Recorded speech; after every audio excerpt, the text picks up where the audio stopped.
Bonjour les amis, bienvenue dans ce nouveau cours. Nous allons tout simplement continuer notre projet que nous avions lancé lors du précédent cours. Je vais vous faire une petite présentation du coup maintenant de la version 2 du logiciel. Mais avant ça, j'espère que vous appréciez les vidéos sur la chaîne YouTube. Et pour ceux qui sont intéressés pour le contenu de notre chaîne YouTube, je vous invite à aller rejoindre nos différents réseaux sociaux que vous pouvez trouver juste là, ici. Ou tout simplement, si vous voulez suivre les dernières actualités, cliquez sur la petite cloche de notification juste là. Voilà, ici là. Voilà. Mais avant de commencer le cours, et on se retrouve juste après ceci.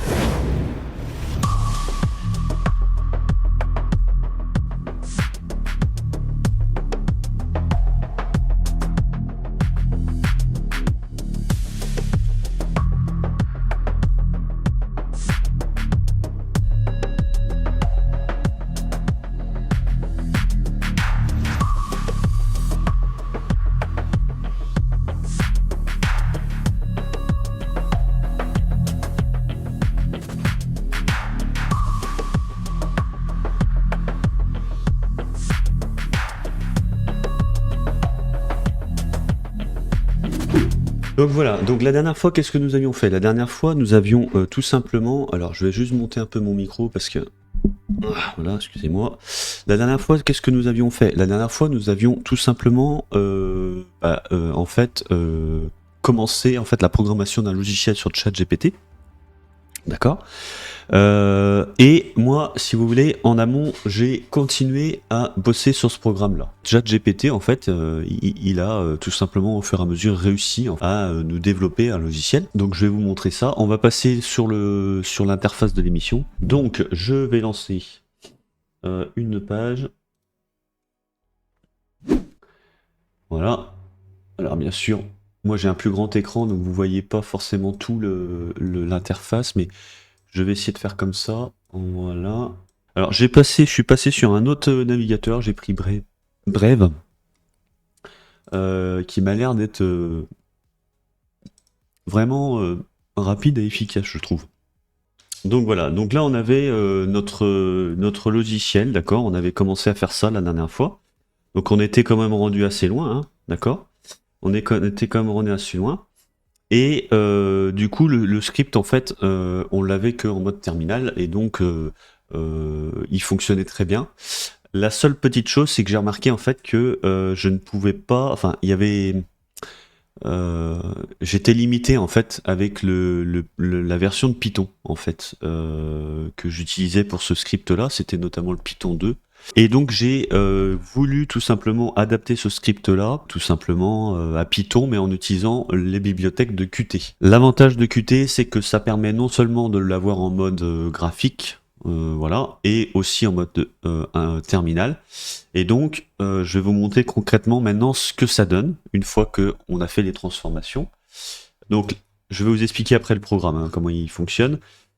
Donc j'ai créé aussi un fichier deb d'installation que d'ailleurs vous bénéficierez de ce programme-là totalement gratuit.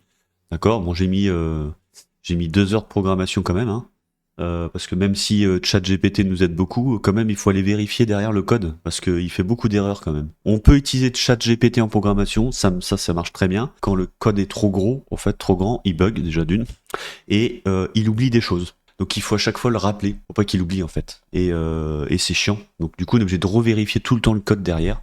Donc en tout cas là c'est les limites, on va dire, pour moi c'est les limites de ChatGPT sur la programmation. Il n'est pas capable de reprendre l'intégralité du code sans faire d'erreur en fait. C'est pour ça qu'il faut vérifier à chaque fois. J'ai créé un dossier TXT qui explique un peu comment il fonctionne le logiciel, concrètement quels sont les points positifs et aussi les points négatifs, qu'est-ce qu'il apporte de plus comparé à Nmap, la version GUI officielle, d'accord, le fameux fichier le script, et le dossier Debian en fait qui permet de créer un point deb. Donc ici, vous voyez, j'ai créé un point deb. Donc les personnes qui le téléchargeront auront plus qu'à faire un sudo dpkg-i scan, voilà, et pourront l'installer. Voilà. Alors il faut savoir qu'il a besoin de dépendance pour fonctionner. Donc je le lance, c'est parti, je le lance en route et je vais lancer CRS scan. Hop. Donc voilà ce que ça donne. Donc vous voyez, on est passé à une version, on va dire script terminal, à une version un peu plus aboutie et beaucoup plus sophistiquée. Pour vous expliquer un peu la chose, en haut vous choisissez, parce qu'on m'a demandé en même temps d'expliquer le logiciel. Alors vous avez en haut ici en fait un mode IP. Et ce mode IP là, il vous demande grosso modo si vous voulez scanner en fait une adresse IP spécifique, exemple, vous voyez, il nous donne un exemple, soit de scanner un réseau, comme ça vous pouvez dire au logiciel de scanner tout un réseau en entier, et donc il va essayer d'ouvrir des machines avec des ports ouverts, des vulnérabilités, etc. Mais pas que sur une seule machine, sur un ensemble de machines dans le parc réseau. Et on a le scan multiple qui lui permet en fait de combiner le scan d'une adresse spécifique, mais spécifique sur plusieurs adresses IP. Alors que quand vous faites le scan réseau, ça scanne vraiment tout le réseau, c'est pas une adresse IP spécifique, d'accord? On a le type de scan, alors là j'ai vraiment mis le paquet, c'est-à-dire que vous avez les différents types de scan, si vous voulez scanner que du TCP, du UDP, du synchro, du ping. Si vous voulez faire un scan intense, le scan intense, ça va être un scan, on va dire, agressif, voilà, donc il va donner un maximum, enfin, il va donner des détails assez importants. Si vous voulez un scan vraiment global et encore beaucoup plus, comment dire, rentre dedans, comme on dit, ça sera le scan complet. D'accord? Et on a le scan furtif. Alors le scan furtif, en fait, c'est un scan qui va permettre de laisser aucune trace quand vous faites du scan sur le réseau. Voilà, c'est un peu le principe du scan furtif. D'accord? Et le scan firewall, ça c'est pour pouvoir faire en sorte de scanner par exemple des firewalls dans un réseau, ou alors de scanner à travers un firewall. Voilà. Donc ça c'est paramétré. Alors pourquoi j'ai fait moi cette interface GUI là? Parce que je vous dis sincèrement, si vous voulez vraiment bien apprendre Nmap, il est important de savoir les commandes, d'accord? Mais en fait, arrivé à certains, on va dire, niveaux, surtout en pentest, le temps, d'accord, c'est important. Quand vous faites de l'audit de sécurité, vous n'avez pas forcément de temps à perdre sur des petites choses. Si vous pouvez gagner un temps de performance, justement, sur l'audit de sécurité, et ben ça sert à ça. On peut utiliser on a une petite case à cocher, vous voyez ici, là, qui permet en fait de base, en fait, il va scanner, mais sans forcément chercher de vulnérabilité. Si on choisit ça, il va prendre les scripts de Nmap et il va aller tout simplement les chercher. Voilà. Et il va utiliser tout le vulnérabilité de ce que Nmap connaît, voilà, pour pouvoir identifier une vulnérabilité, pardon. Alors comment ça va se passer? C'est que ici dans le champ, ici dans le champ principal, à ce niveau-là, ça va donner les résultats du scan, d'accord? Et en bas, ça va tout simplement donner les vulnérabilités, donc les lister. Vous pouvez lui dire d'utiliser le scan à travers Nmap. Pour ceux que ça intéresse, il faudra avoir Tor et Proxy Change, ça c'est important. Et vous pouvez aussi dire de scanner un sport spécifique, séparé par des virgules. Et j'ai donné la possibilité aux personnes qui sont vraiment un peu plus pointues d'incorporer au scan un script personnalisé. Pour plus pointu, j'ai fait en sorte de donner un intervalle de scan en millisecondes. Pour pas trop attirer l'attention, vous mettez un intervalle bien précis. Et enfin la verbosité, c'est ça qui vous donnera justement un maximum de détails techniques sur votre scan. Voilà, tout simplement. Je vais tout simplement lui demander... Déjà, on va commencer par le scan classique, TCP. Je vais mettre une verbosité très verbaux, voilà. Et je vais scanner. Donc là, vous voyez, il nous donne un résultat. Il nous donne bien sûr les ports qui sont ouverts avec les services, etc. D'accord? Bah, ça marche. Là, ici, vous voyez en bas, c'est marqué aucune vulnérabilité détectée. D'accord? C'est-à-dire que là, entre-temps, il a déjà... il a fait un scan normal, mais bon, il a détecté aucune vulnérabilité. Pourquoi? Parce que je n'ai pas coché ça. D'accord? Alors... Il y a peut-être pas, hein, attention. Donc je vais refaire le scan. Je vais tout simplement lui dire de scanner, de faire un scan complet et de prendre les scripts de RMT de Nmap et de scanner. Voilà. Alors quand vous faites un scan complet, ça peut être long. Hein. Ça peut mettre quelques minutes. Il a fini le scan. Ici, on voit que, vous voyez, par exemple, en bas ici, c'est marqué, grosso modo, qu'il n'a pas trouvé de vulnérabilité. Après, c'est bien stipulé aussi que n'a détecté aucune vulnérabilité, mais certaines sont inconnues, soit des zero day. Donc, il peut y avoir des vulnérabilités, voilà, qui ne sont pas forcément listés avec le logiciel. Donc ça voudra dire que c'est des failles 0 day, d'accord, tout simplement. S'ils sont pas listés là, ne vous inquiétez pas, c'est que c'est des failles 0 day. Hein. Voilà. Donc je descends, et là on va se retrouver avec tous les détails. Ici, vous voyez, tous les détails du scan un peu plus approfondi. Donc vous voyez, là ça donne le port, le type de service derrière, avec le numéro de version, type de système d'exploitation, etc. Donc vous voyez, ça donne des détails un peu plus aboutis et un peu plus pointus sur la chose. Donc si ça vous intéresse, si ce résultat vous intéresse là, vous faites enregistrer le résultat. Là, il vous demande soit en fichier Metasploit, soit en XT. Donc, choisissez TXT pour moi, c'est très bien. OK. Il vous demande où le mettre. Donc, on va le mettre sur le bureau. Et on va lui donner un nom. Test.txt.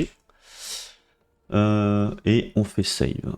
Voilà. Donc, normalement, on devrait le voir sur le bureau. Alors, je vais aller... hop. Donc là, normalement, je devrais l'avoir, là. Voilà, il est là. Tac, voilà.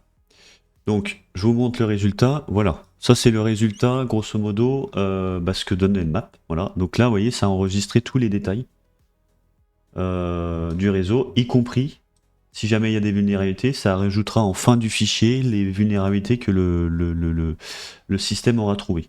Voilà. Donc voilà, vous voyez, on a tous les détails. Déjà, juste là, déjà, ça permet de travailler déjà pas mal. D'avoir des bonnes informations et de travailler sur ça.